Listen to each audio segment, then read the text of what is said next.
Now, Adler taught something that was critical. And he didn't really say it in these words. So these are my words, but I think if he were alive today, he would have said this. That people seek commonality. Right? We reach out and we are listening as we talk with people. Do we have anything in common? Right? And if we only find differences, we start to distance. If we find commonality, we bond. And that is what's happening in our world today. That we are exaggerating the concept that differences are bad instead of just different, but that we are all human beings. We all come with the need to belong. We are part of one community, which is humanity. And if I focus on differences, I will distance you. I will judge you, and I will not accept you. If I focus on commonality, I will join with you. I will find the strengths in you.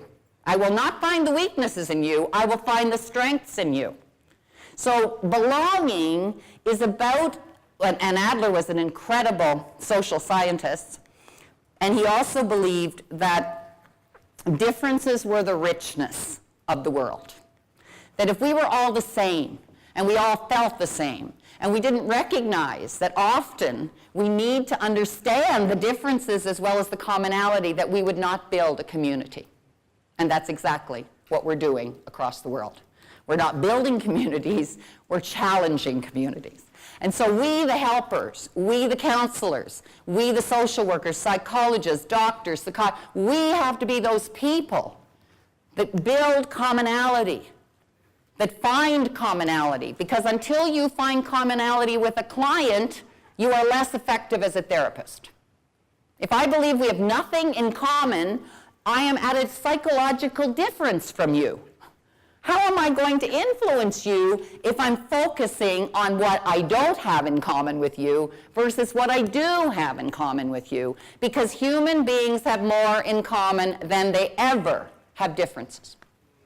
The need to belong, the need to be connected, the need to be capable, the need to contribute, the need to be part of something. That's what Adler said. And some of you have already heard of the 4 C's. Have you heard the concept, the 4 C's, the I am connected, I am capable, I count, because I'm invaluable, and I contribute.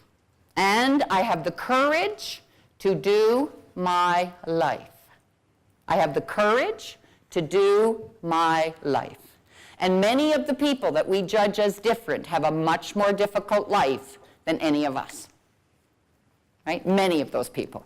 And the courage that it takes is unbelievable to be different.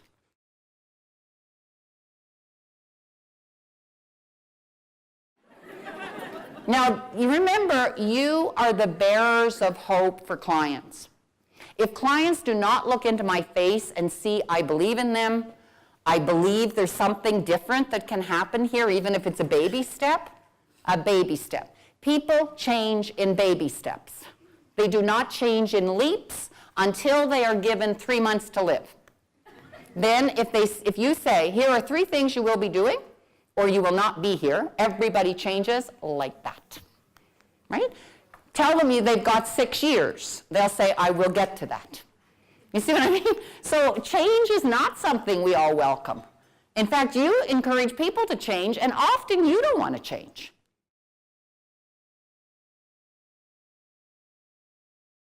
So here is what is a miracle. If we want to talk about miracles. This is actually a model of interpersonal communication, and you have all of this in your booklets. So communication is, I have an intention that I want to give to you, or a message. So here's the sender. They put it through their filter. So all of you packed a suitcase under the age of 10 years. And into the suitcase, you put your belief about yourself, your belief about people, your belief about the world, your belief about how you could get what you needed in this world. You packed beliefs about men, you packed beliefs about women, you made beliefs about marriage and coupleship and family. All of that is a pre-conscious reality that all of you carry. You all have a suitcase. And then you marry somebody with a suitcase and think you're all the same suitcase, which is a joke. Then you have children, and they're packing too, and you say, oh, you're just like us. No, they're not like you at all. They're perceiving the world the way they perceive the world, right? And so we want to look at the filter that I'm using as I intend. My tone of voice, my nonverbal, my verbal are all a part of every communication. And so I'm pushing it through the filter to send it to you. And now you're the receiver and the interpreter, and you have a filter. And you're filtering what I said through your filter, right? And somehow the sender and the receiver think they're joined together. What do you think is the likelihood that I ever understand what you just told me? Right? This is like a miracle, the model of communication.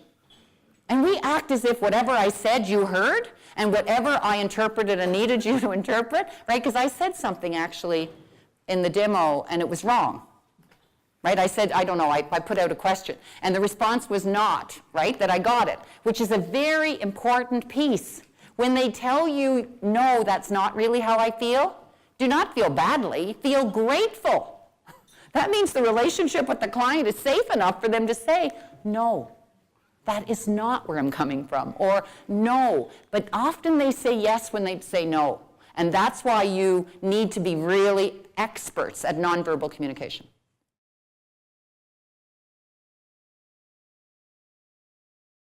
Life is movement.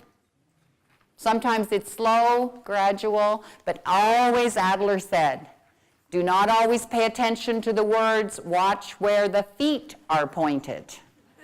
In other words, what are people doing versus what people say they are doing or not doing or could do or will do. Does that make sense? It's about movement. So if I'm saying I'm coming here for anxiety, and I would really like to lower my anxiety, and I go home and watch scary movies and scary things and the news, because that would scare anybody, right? And if my television is always on and I'm always talking about what's wrong with the world, there is not one chance that you will lower your anxiety.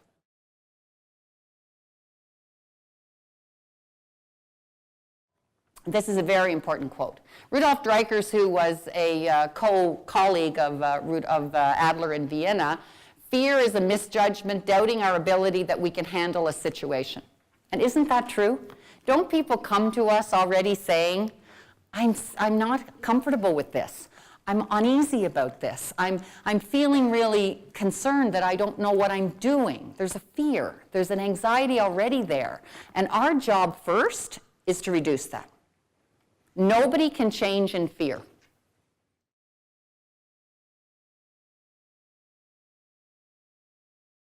So for a long time, it had seemed to me that life was about to begin, real life, but there was always some obstacle in the way, something to be gotten through first, some unfinished business, time still to be served, or a debt to be paid. Then life would begin. At least it dawned on me that these obstacles were my life. How many of you have had a life like that? I'm waiting to be happy, people will tell me. And I say, oh, good luck. If I could ban happiness books, I would do it. I am so tired of this concept that we came into the world to be happy. We came into the world to have joy and sorrow. There is nobody that gets through life without joy and sorrow.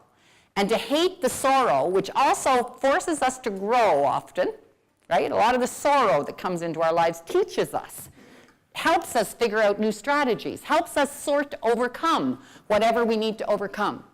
And if we only have the joy, I would not want to be a therapist. Because I have no idea how you would empathize with people who often are coming in sorrow and you are in La La Land. Nothing about the movie. But I would have been upset if it did win, to tell you the truth. There's my biased apperception, right? In other words, we cannot encourage our clients to believe that life is a place where happiness is its goal. Self-okayness might be a goal, being grounded in your life and appreciation and gratitude and connection might be your life, but happiness is one feeling, and that is not to be a state. It never is a state. How many of you have ever been happy and lost it? How many of you got to that equilibrium and it didn't stay? Right? And you know what's fun about happiness? It's just like sorrow. Sorrow comes and gets better. Happiness comes and gets worse. It's an interesting life we live. So be careful chasing rainbows. Because what I find is if I'm realistic, I do better with clients because often they want the kinds of things that are not realistic. I want to be happy all the time. I don't want to feel angry ever. I don't want to feel any guilt. Well, who is that human being? And if you look like one, you better tell them. You've had sorrow and you've had joy. My mother was killed in a car accident when I was 16 years old, instantly. So we never got to say goodbye. And we never did any of those things, right, that you do in terms of if even a person is ill. So I remember it took me 6 years, I would say, in grief to work through, to resolve, and I'm still working with it. But the thing it taught me is the gift that I have cherished. We only get the day we wake up to. So I am very conscious of living in the present and being in the present and being fully with people in the present. And I teach them to stop being in the future so much and come back to the present, because the only influence you have over a day is the day you are in. And to assume you can throw that day away because it's not important, I'll get so many more, well, that's a myth. Because actually, none of us know. So I work to live fully every day I get. And I'm also very grateful for the day I get. And I say thank you for the day I get. Now, I might sound like a pessimist, but it's made me a realist. It's made me a real realist. And I often say to my mom, who I consider part of the energetic spirits in my life, that I am very sad it happened, but getting a lesson in life that early has taught me much, much, much more than I could handle anything. After I got through that, I could handle anything. You could throw almost anything at me, and I could handle it. Why? Because I'd learned that I could face something that I had no plans to face, but I had to face, because death is part of life. I can pretend it isn't. And so now at 67, I know I'm in my last quarter of life, right? I'm going to extend it beyond a bit, but, I have to be realistic. This is my last quarter. So yes, I can do whatever I want, but I also have to be realistic that I am on my next journey, wherever it is to be. And I live the day I'm in because I have no idea where I'm going, right? And I'm not sure where I came from. So therefore, I'll just live where I am, and it makes me a much more powerful individual in my work and in my life, right?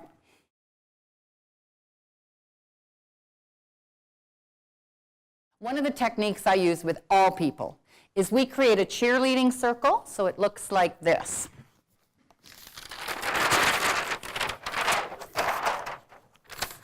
Okay.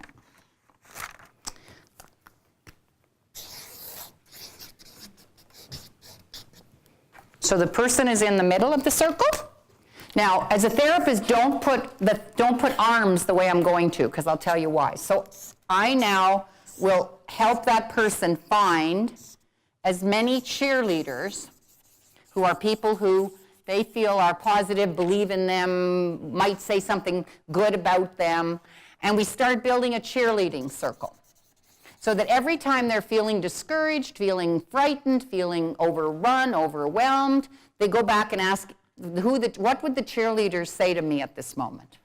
What would Marion say? What would my mom say? What would my friends say? And all of a sudden, they have some other way of looking at it rather than the self-deprecating way that so many teach themselves.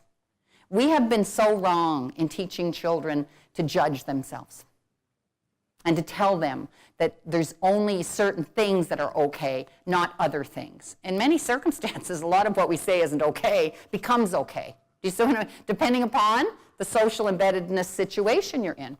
So I take everybody deceased that were significant to that person. I take pets. I take therapists. Because sometimes they don't have any family members that they would put on a cheerleading circle, but they need cheerleaders, right? So I am automatically on all of their circles.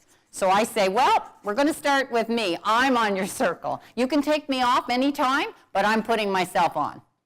right? So you have to give them the choice. If they don't want you there, you can't stay. But I don't, they usually keep me because they're too embarrassed, I think, to put me off, right? But I must say, one client one day, I was challenging her a little bit in terms of an issue, and she said, "You're not being a very good cheerleader right now." Which was absolutely true, because I was pushing her a little bit to say, maybe we could, and she was resisting, and I said, you know, maybe, what about, here, let me give you an example, which meant I was pushing, right? But I thought it was so perfect. You're not being a good cheerleader. I said, well, don't disown me. Like, don't take me off yet. I can improve. But sometimes the pets are very important, because people have had pets as children, or pets, you know, things that are, you know, and they can go back in their childhood to get these people. They get deceased people, like my mother has always been on mine from ever. She's on my children, she's on my husband has a really close relationship with my mother, but never met her. And at the wedding of my daughter, she made a dedication to my mom, and she had this song that Mom sang a lot, and so she had it played, and we did a toast, and she said to me after, Mom, do you know what the most special moment was that happened? Everybody stood up. With impromptu, nobody said we should all get up, but for some reason she was standing there doing the toast, everybody just stood up. It was like an honoring, right, of the relationship. So this idea that when people are gone, who have deposited into us, remember, people who've deposited, your emotional bank account is a deposit bank.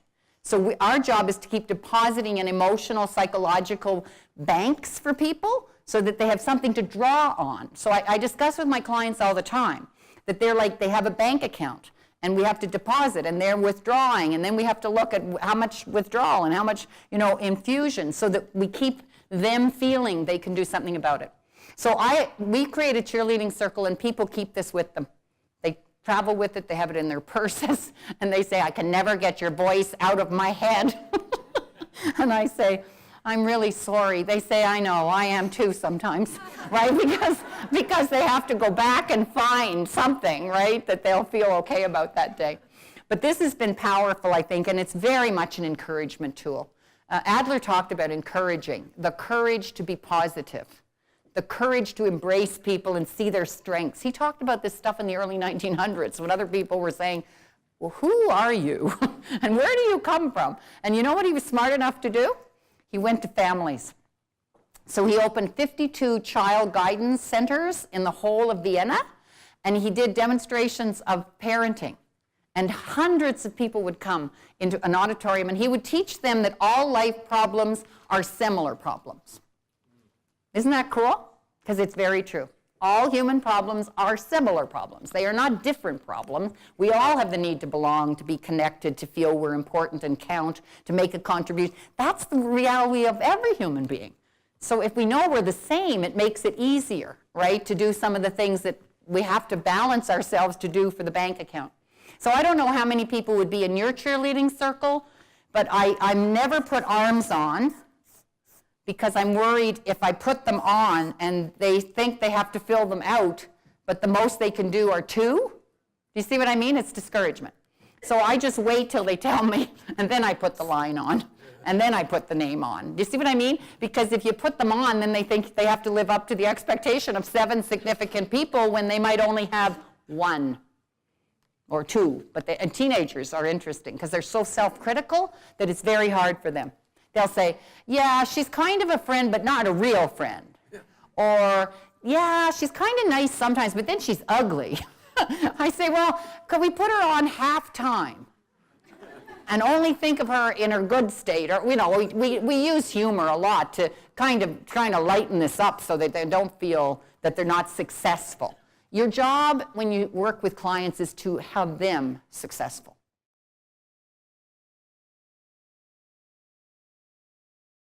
But a person is never a depressive, these words, or a schizzy. You know, like people come into me and say, you know, I am da-da-da-da-da, and I say, well, I appreciate those are labels that somebody's given you or you've given yourself, but that doesn't tell me who you are.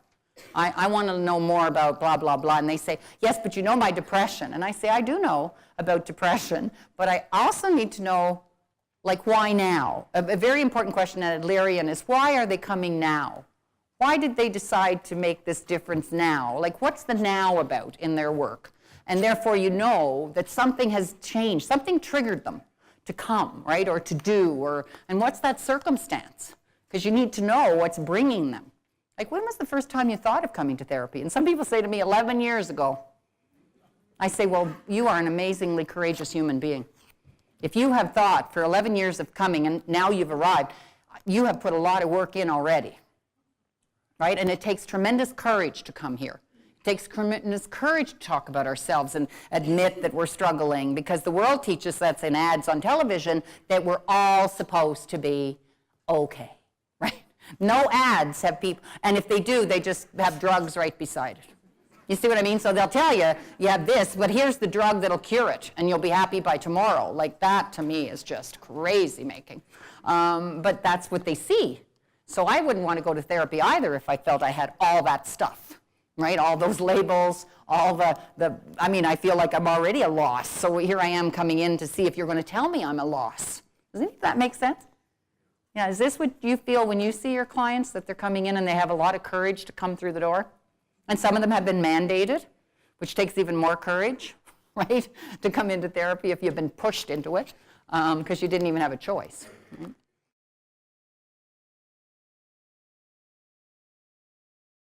Coupleship is a dance. So I make a step or I don't make a step, and then you respond. Then I make another step, then we don't step, then we stand still, then I'm over there and you're over here. I mean, coupleship is a miracle.